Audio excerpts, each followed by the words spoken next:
You'll regret this. You'll be hearing from my lawyer." Her voice was a shriek, a ragged piece of metal tearing through the stunned silence of the community clubhouse. I just gave her a small, calm smile, the kind you give a child having a tantrum in a grocery store. "He's already heard from mine," I said, my voice even. "And the district attorney." The click of the handcuffs snapping around her wrists was the most satisfying sound I had ever heard.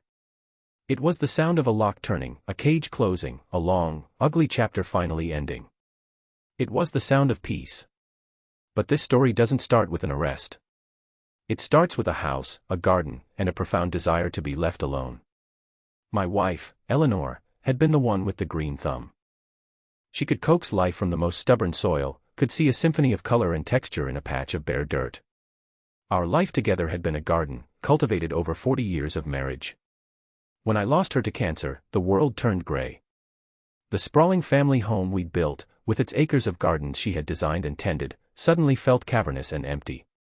Every blooming rose, every rustling leaf was a memory that cut like glass. I needed a change. I needed smaller, simpler. I needed a place where the maintenance was minimal and the quiet was maximal. After a few months of searching, I found it in a community called Willow Creek Estates. It was one of those meticulously planned neighborhoods, with curving streets named after trees and a general air of tranquil conformity.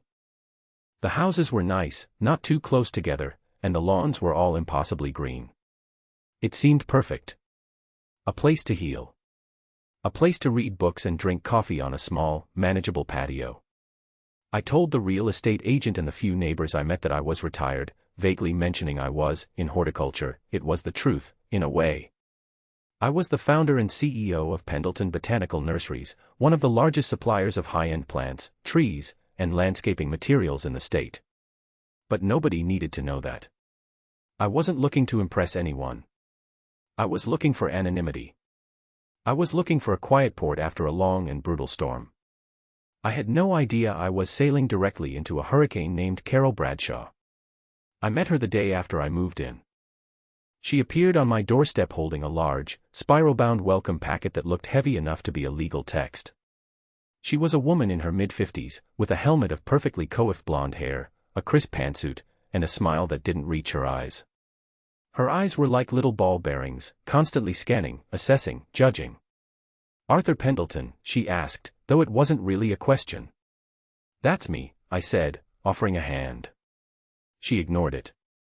"I'm Carol Bradshaw, president of the Willow Creek Homeowners Association," she said, president, with the same gravity a person might use for queen or supreme commander. "It's a pleasure to meet you," I lied. "This is your welcome packet," she said, thrusting the heavy binder into my hands.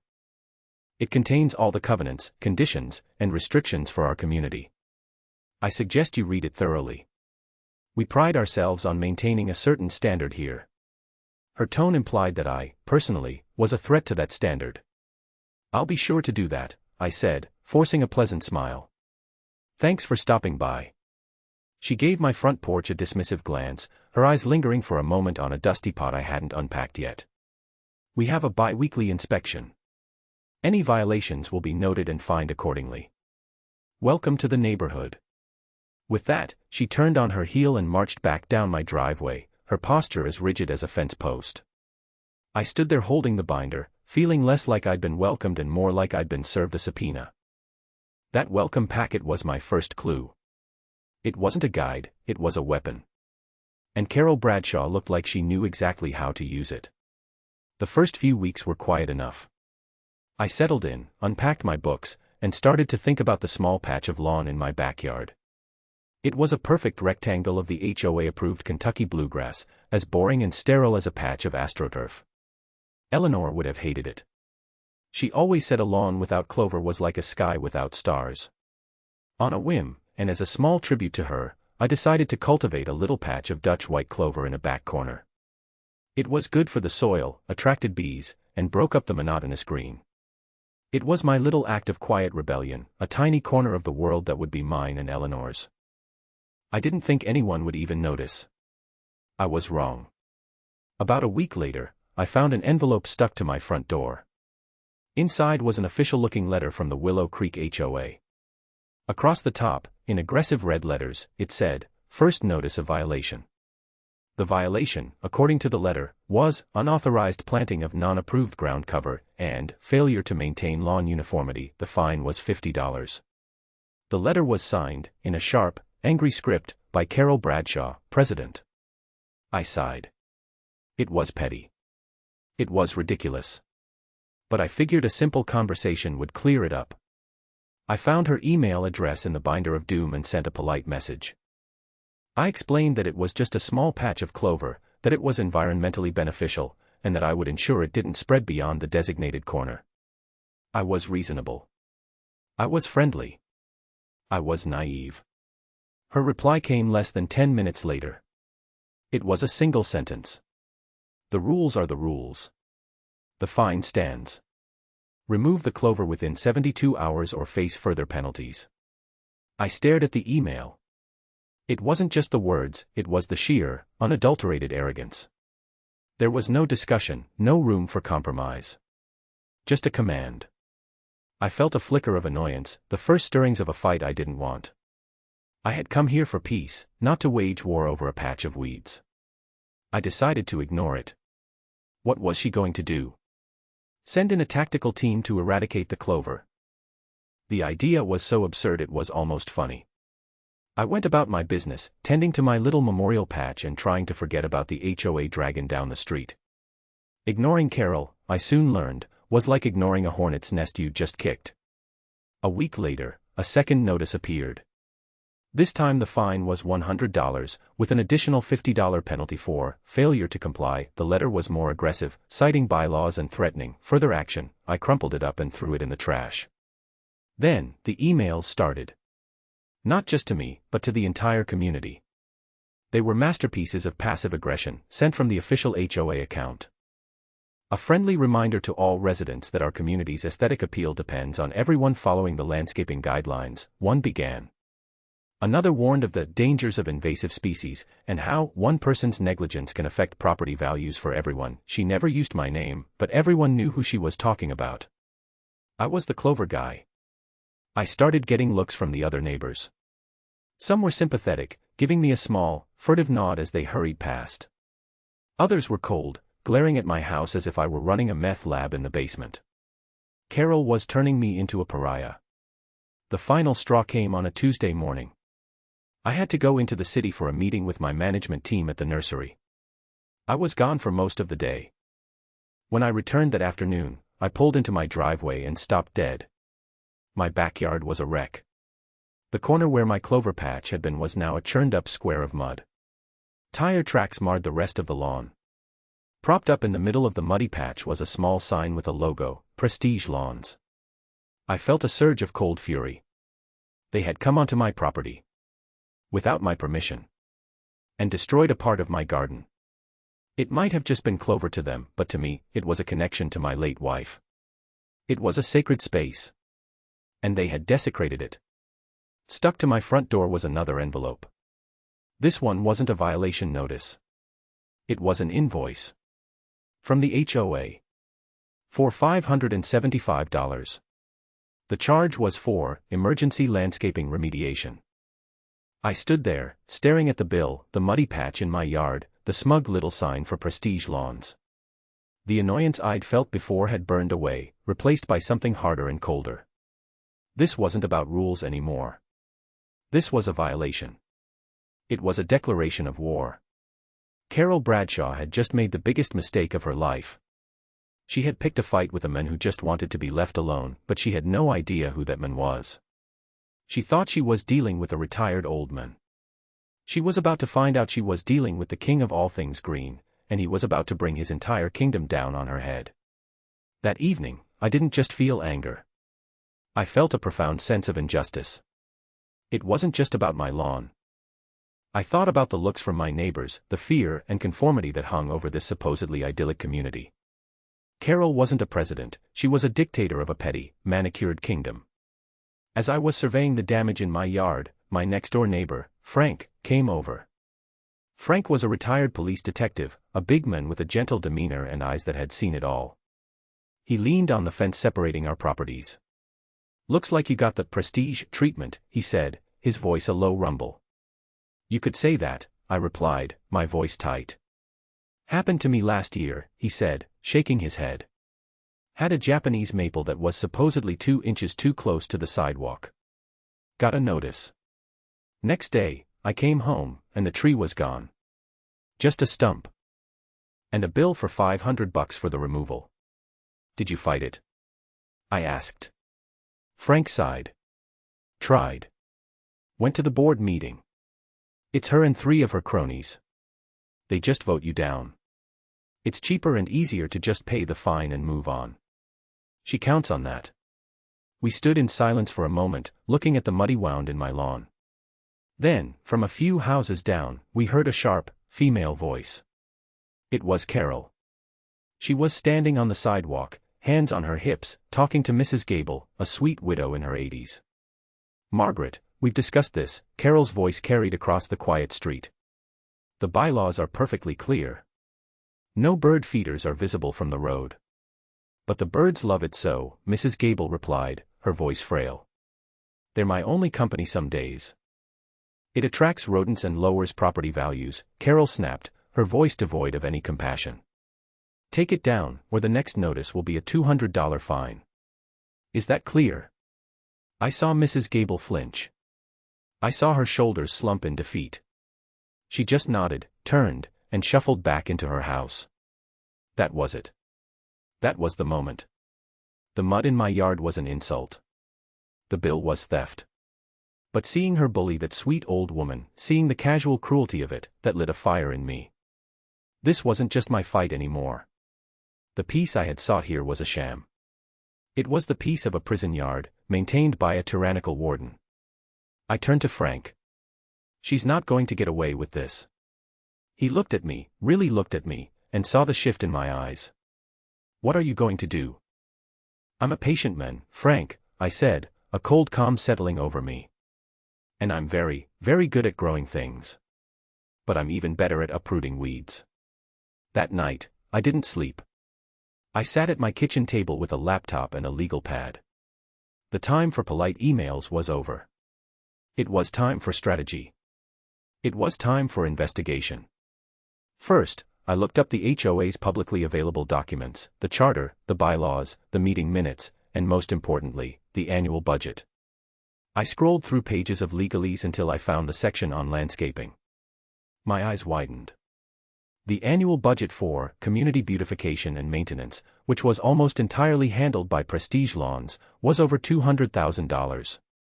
For a community of our size, that was astronomical. It was utterly insane. Then I started digging into Prestige Lawns. The company was an LLC, formed just 18 months prior. The registered agent was a man named David Miller. A quick public record search revealed that David Miller's wife was named Susan Miller. Her maiden name? Bradshaw. He was Carol's brother-in-law. My heart started beating a little faster. This wasn't just bullying, this smelled like a racket. The next step was something only I could do. I logged into the master sales database for Pendleton Botanical Nurseries. My company had a commercial division that supplied hundreds of landscaping companies across the state. I typed Prestige Lawns into the client search bar. There it was. They had an account. A very active one. They had been buying from me for the last year and a half.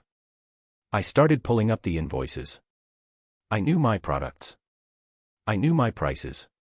Prestige Lawns was buying high-end, often delicate, and expensive stock. Japanese maples with rare variegation, designer hydrangeas, slow-growing boxwoods that cost a fortune. I cross-referenced the purchase dates with the HOA's newsletters, which often bragged about the new plantings at the front entrance or the upgraded foliage around the clubhouse. The pieces were starting to click together like a set of well-oiled gears. Carol was using HOA funds to have her brother-in-law's company buy the most expensive plants from my nursery, then charging the HOA an obscene markup for the plants and labor. She was using the residents' money to enrich her own family. The petty tyranny, the fines, the rigid enforcement, it wasn't just about control. It was a smokescreen. It was about making her professional landscaper seem indispensable, justifying the insane budget she controlled. My little clover patch wasn't the issue. My refusal to comply was. I was a loose thread that could unravel her entire, ugly tapestry of fraud. The next morning, I called Frank. I told him what I had found.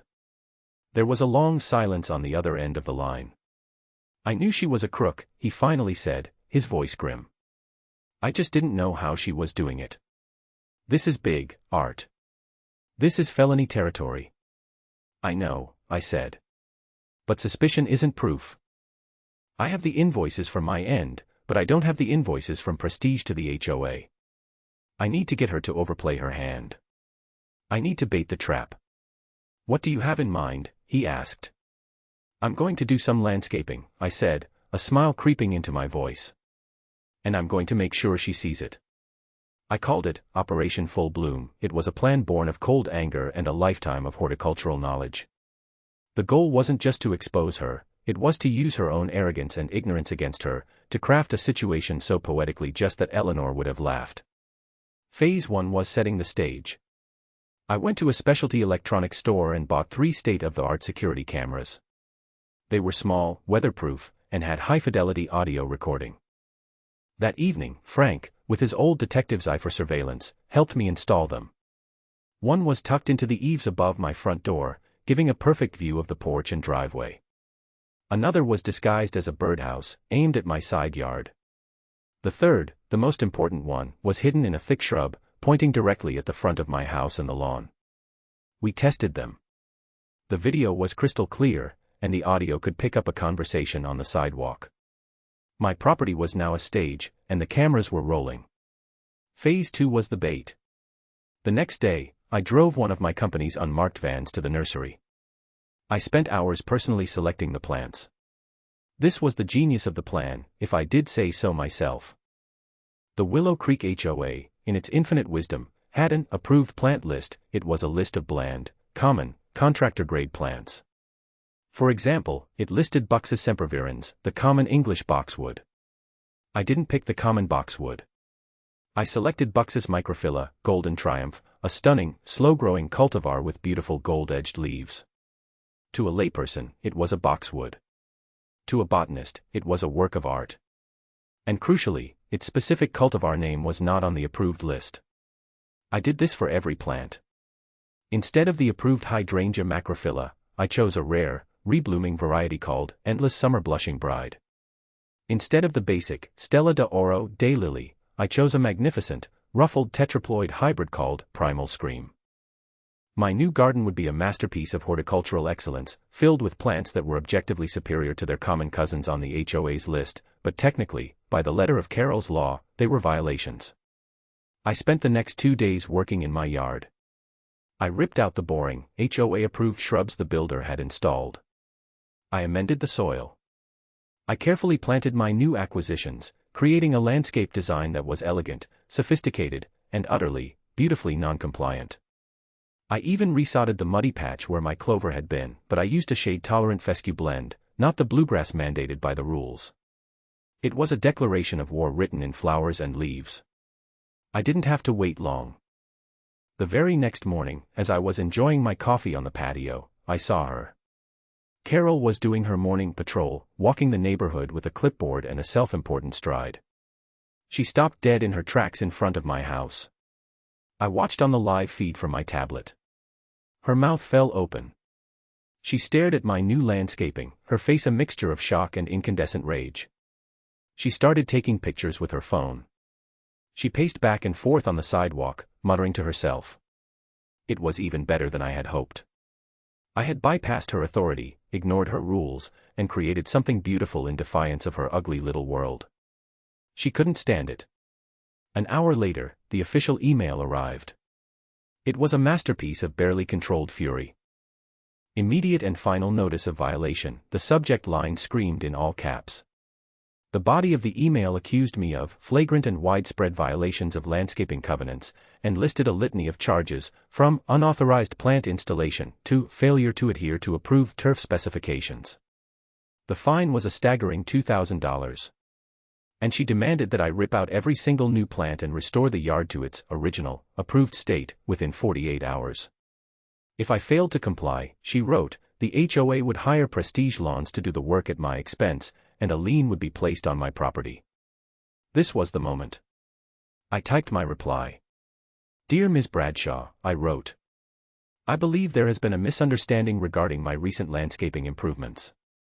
Pursuant to the HOA bylaws, I formally request a hearing with the full board to discuss this matter. I hit send. The trap was set. The bait was taken. Now, it was time for the show. The board meeting was scheduled for the following week, in the community clubhouse. It was a sterile, beige room with fluorescent lighting and uncomfortable folding chairs. The board consisted of Carol, seated at the head of the table like a queen holding court, and her 3 loyal subjects, a meek-looking man named Gary who was the treasurer, a sour-faced woman named Brenda who was the secretary, and another woman, Helen, who just nodded at everything Carol said. I came prepared. I had a folder with my documentation, and a small, high-quality audio recorder running in my pocket, a backup for my hidden cameras. I was calm, collected, and ready. Carol began the meeting by launching into a tirade about my appalling disregard for the community. She used words like insubordination and arrogance. She painted me as a rogue element, a cancer that needed to be excised for the good of the neighborhood. Her cronies nodded along, their faces grim. When she finally finished her rant, she turned to me, a smug smile on her face. Mr. Pendleton.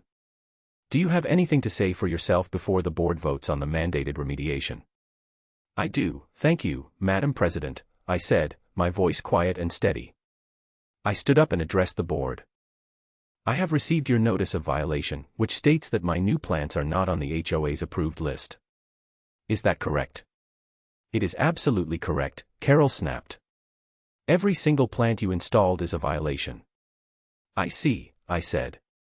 I opened my folder and pulled out a document. This is the approved plant list from the welcome packet you gave me. Could you please confirm this is the correct and current list? Brenda, the secretary, glanced at it. Yes, that's the one. Excellent, I said. Now, the list, for example, approves the installation of Buxus sempervirens. The common boxwood. Is that right? Yes, Carol said, her voice dripping with impatience. Get to the point.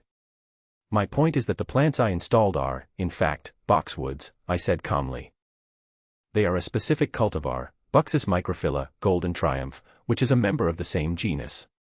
It is, for all intents and purposes, a boxwood. A superior, more disease-resistant, and more aesthetically pleasing boxwood, I might add. I went down the list, one by one. I showed them how every plant I had chosen was a cultivar or hybrid of a species that was already on their approved list. So, you see, I concluded, I have not violated the spirit of the rule, only the narrow, and frankly, botanically ignorant, letter of it. I have improved my property's value and the community's beauty with superior plants that fit the approved categories. Carol's face was turning a dangerous shade of red. She was not used to being challenged with facts and logic. That is a ridiculous, semantic argument, she sputtered. They are not the exact plants on the list. Therefore, they are violations. This was the moment I'd been waiting for. I looked her directly in the eye. That's a very fine distinction, Madam President. Tell me, do you believe your approved landscaping company, Prestige Lawns, would be able to identify these subtle botanical differences? Are they professional enough to know a Golden Triumph boxwood from a common English one? It was the perfect question. A trap she couldn't see. She scoffed, a harsh, ugly sound. Of course, they would. They are certified experts. Unlike you, they are professionals who know what they're doing. Thank you, I said softly, looking around at the other board members. That's all I needed to hear. I had it. On my own recording, and captured by the secretary in the official minutes. A sworn declaration of her chosen contractor's expertise. An endorsement that would become the rope to hang her with. The board, of course, voted against me. They were never going to do otherwise. The fine was upheld, and the 48-hour removal order was confirmed. Carol left the meeting with a triumphant smirk on her face, convinced she had won, convinced she had crushed the rebellion. I left the meeting with a smile of my own. She thought she had won the battle. I was about to win the war. She had fallen for the bait. Now, it was time to let her walk deeper into the trap. I let the 48-hour deadline pass. I did absolutely nothing. I watered my beautiful, illegal plants and waited. Carol's rage must have been building with every passing hour. She had been publicly challenged, and I had openly defied the board's ruling. Her authority, the only thing she truly valued, was on the line. I knew she wouldn't let it stand.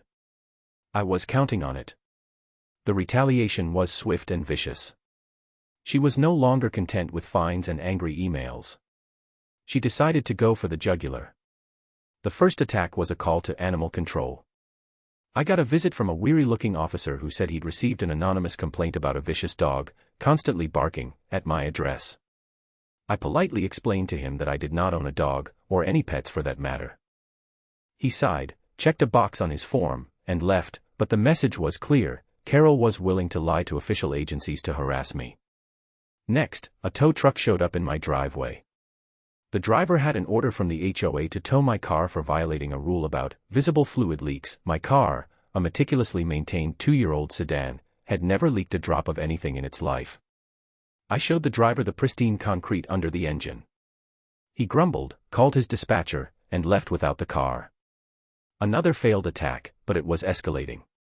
The most despicable move was the public smear campaign. She couldn't attack me on the facts of our dispute, so she attacked my character. On the official Willow Creek Estates community Facebook page, a forum she moderated with an iron fist, she posted a community safety alert. It has come to the board's attention, she wrote, that a new resident has shown a disturbing pattern of antisocial behavior and refusal to comply with community standards. While we cannot share specific details for privacy reasons, we urge all residents to be vigilant. Please ensure your doors are locked and report any unusual activity. The safety and harmony of our neighborhood is our top priority. The implications were disgusting. She was painting me as a potential criminal, a threat to the safety of my neighbors. The comments below the post were a mix of concern, fear, and suspicion, all directed at the anonymous, new resident everyone knew was me. My name was being dragged through the mud. My quiet retirement was turning into a public persecution. I documented everything. I saved screenshots of the Facebook post. I got a copy of the animal control report. I took a picture of the tow truck in my driveway.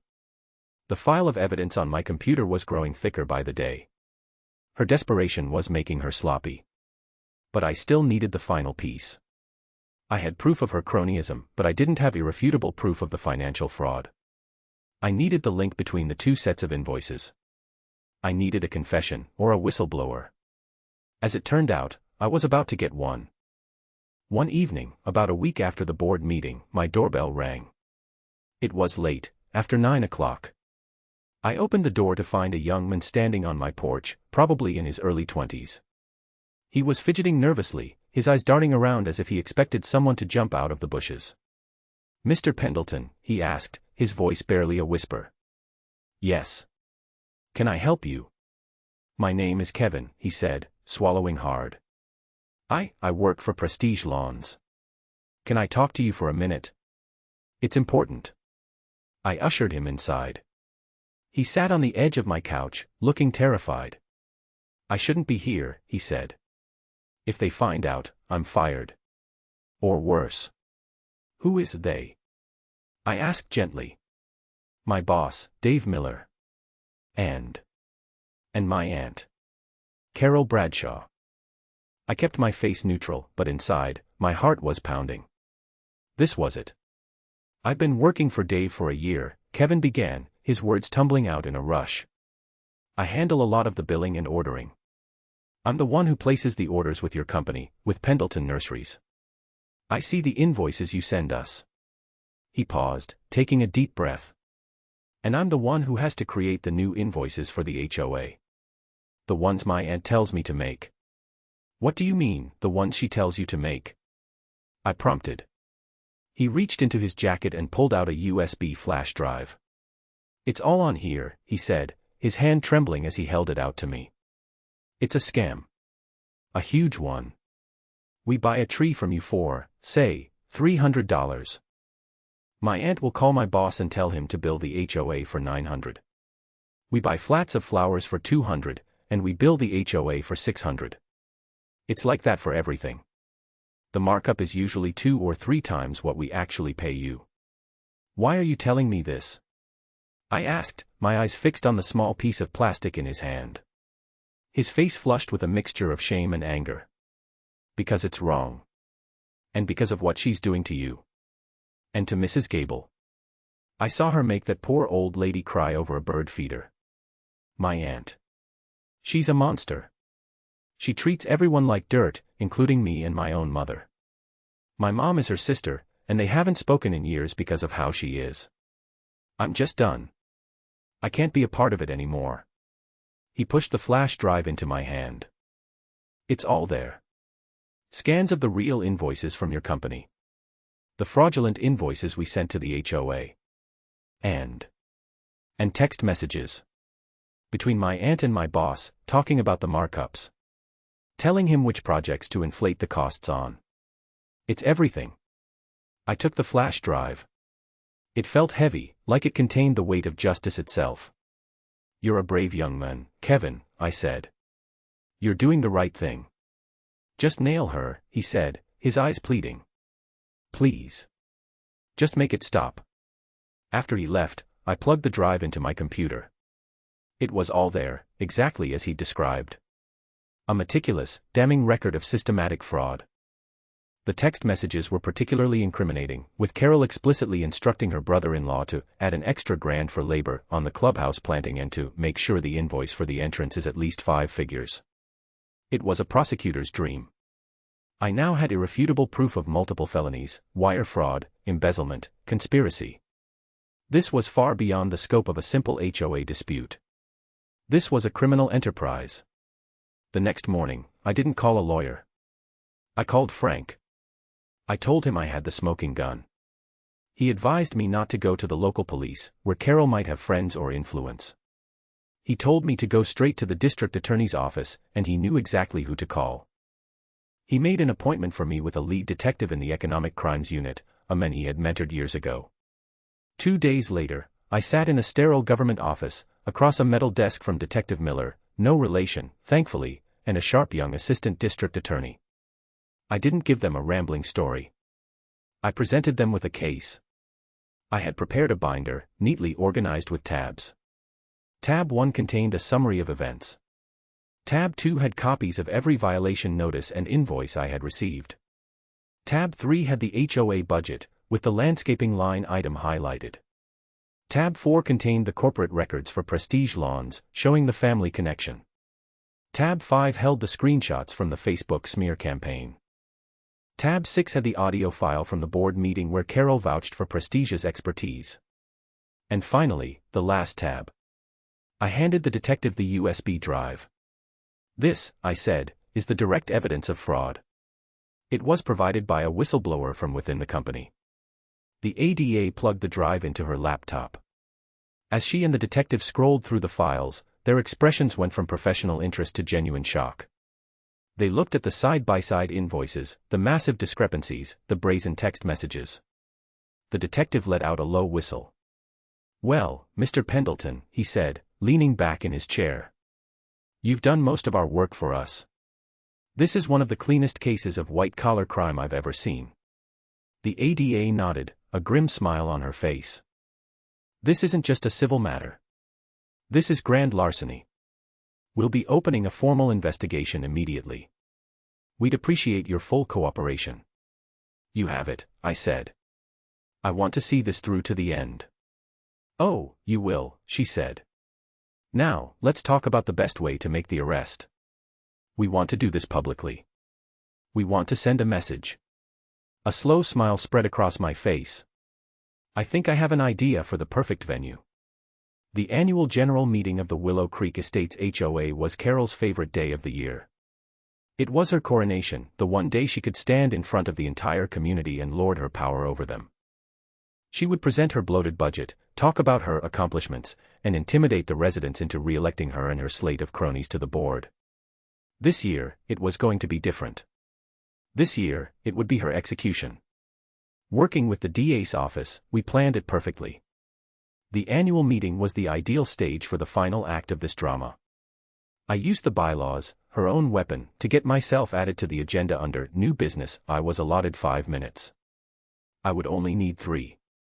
2 plainclothes detectives, including Detective Miller, would be in the audience, posing as residents. The plan was simple: I would present the evidence, they would make the arrest. It was clean, public, and undeniable. The night of the meeting, the clubhouse was packed. Most people were there out of a sense of obligation, expecting the usual boring presentation from Carol. I saw Frank and gave him a subtle nod. I saw Mrs. Gable, looking nervous. I caught her eye and gave her a reassuring smile. Carol was in her element, standing at the podium, basking in the attention. She droned on for nearly an hour, detailing the improvements made under her leadership, the biggest of which was, of course, the landscaping. She pointed to the budget projected on the screen behind her, the massive figure for Prestige Lawns presented as a point of pride. Our commitment to excellence has a price, she said condescendingly, but as you can all see from our beautiful grounds, it is money well spent. Finally, after the budget was rubber-stamped by a fearful and apathetic show of hands, she got to the end of the agenda. And finally, she said with a sigh, under new business, we have. Mr. Pendleton, she said my name with a sneer, as if it tasted like sour milk. I walked to the podium, my heart steady. I could feel every eye in the room on me. Carol stood to the side, her arms crossed, a smug look on her face, expecting me to whine about my fines. Good evening, everyone, I began, my voice calm and clear, amplified by the microphone. For those of you who don't know me, my name is Arthur Pendleton. Many of you know me as the new resident in Unit 12, the men with the clover, the men with the non-compliant shrubs. A few nervous titters went through the crowd. Carol's smirk widened. What you don't know, I continued, is what I did before I retired to this lovely, quiet neighborhood. I'm the founder and owner of Pendleton Botanical Nurseries, the largest wholesale horticultural supplier in this state. A wave of murmurs swept through the room. Carol's smirk vanished, replaced by a flicker of confusion. For the past 18 months, I said, pulling a remote from my pocket, my company has had the pleasure of being the sole supplier for a landscaping company called Prestige Lawns. I clicked the remote. The budget projection on the screen behind me was replaced by a new image. It was a document, an invoice. This, I said, pointing to the screen, is an invoice from my company to Prestige Lawns, for the new plantings at our front entrance last spring. As you can see, the total cost for all plant materials was $6,212. I clicked the remote again. A second invoice appeared on the screen next to the first one. And this. This is the invoice that Prestige Lawns submitted to our HOA for the exact same job. The charge for plant materials alone is listed as $19,800. With labor, the total bill sent to us, paid with our money, was over $25,000. Gasps echoed through the silent room. People were leaning forward in their seats, their eyes wide. Carol's face had gone as white as a sheet. This isn't an isolated incident, I said, my voice like ice. I have records showing a pattern of fraudulent overbilling, month after month, totaling over $100,000 in the last year alone. A scheme where our HOA president, Carol Bradshaw, used our funds to enrich her brother-in-law, David Miller, the owner of Prestige Lawns. I let that sink in. The silence was absolute. Then Carol found her voice. Lies, she shrieked, rushing toward the podium. These are forgeries. He's a criminal. He's trying to slander me. Is it a lie, Carol? I asked calmly, not taking my eyes off her. Is it a lie that you instructed your brother-in-law via text message to inflate the invoices? Is it a lie that you had him bill us for work that was never even done? I played the audio from the board meeting. Her voice filled the room, loud and clear. Of course, they would. They are certified experts. They are professionals. The hypocrisy hung in the air, thick and choking. Carol was completely unhinged now, her face contorted with rage. You can't prove anything. My brother-in-law would never. She stopped abruptly, her eyes widening in horror as she realized what she had just said. She had publicly confirmed the family connection. She had admitted it. In that perfect, self-incriminating silence, 2 figures rose from the back of the room. Detective Miller and his partner began walking calmly and purposefully down the central aisle. The crowd parted for them like the Red Sea. They reached the front of the room and stopped on either side of the sputtering, horrified Carol Bradshaw. Carol Bradshaw, Detective Miller said, his voice calm but carrying the unmistakable weight of authority. "You are under arrest for conspiracy, wire fraud, and embezzlement." And that's when she shrieked at me. "You'll regret this.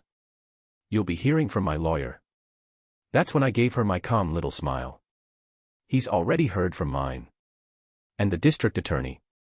The click of the handcuffs was the closing punctuation on her reign of terror.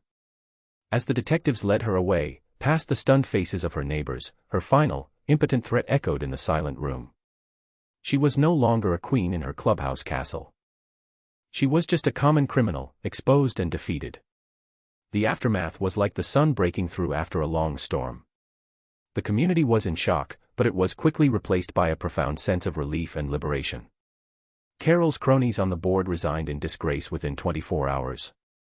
An emergency election was held, and a new board of honest, reasonable people was voted in. They unanimously elected Mrs. Gable as the honorary president, a symbolic gesture that brought tears to the sweet lady's eyes. The new board's first act was to fire Prestige Lawns and hire a reputable, local company at a fraction of the cost. Their second act was to go through the bylaws with a red pen, striking out the most ridiculous and oppressive rules. The rule about bird feeders was the first to go. The legal process moved swiftly. Faced with the mountain of evidence I had provided, Carol and her brother-in-law had no choice but to plead guilty. Due to the scale of the fraud and the breach of her fiduciary duty to the community, the judge was not lenient. Carol was sentenced to 3 years in state prison and ordered to pay full restitution to the HOA. The financial ruin was total. Her house was sold at auction to cover the debts. Her reign was over, not with a whimper, but with the clang of a prison door. In the weeks that followed, I became something of a reluctant local hero. People would stop me on the street to thank me. I was no longer the clover guy, I was Arthur, the man who had slain the dragon. It was a strange feeling. I had never sought the spotlight. I had only sought peace. To show my gratitude to the community that had started to feel like home, I made them an offer.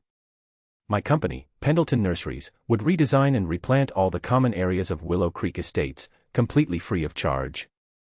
We spent a month transforming the neighborhood. We replaced the bland, cookie-cutter shrubs with vibrant, diverse plantings. We created pollinator gardens and installed a beautiful community vegetable garden next to the clubhouse. We turned a place governed by sterile conformity into a place of life, color, and genuine beauty.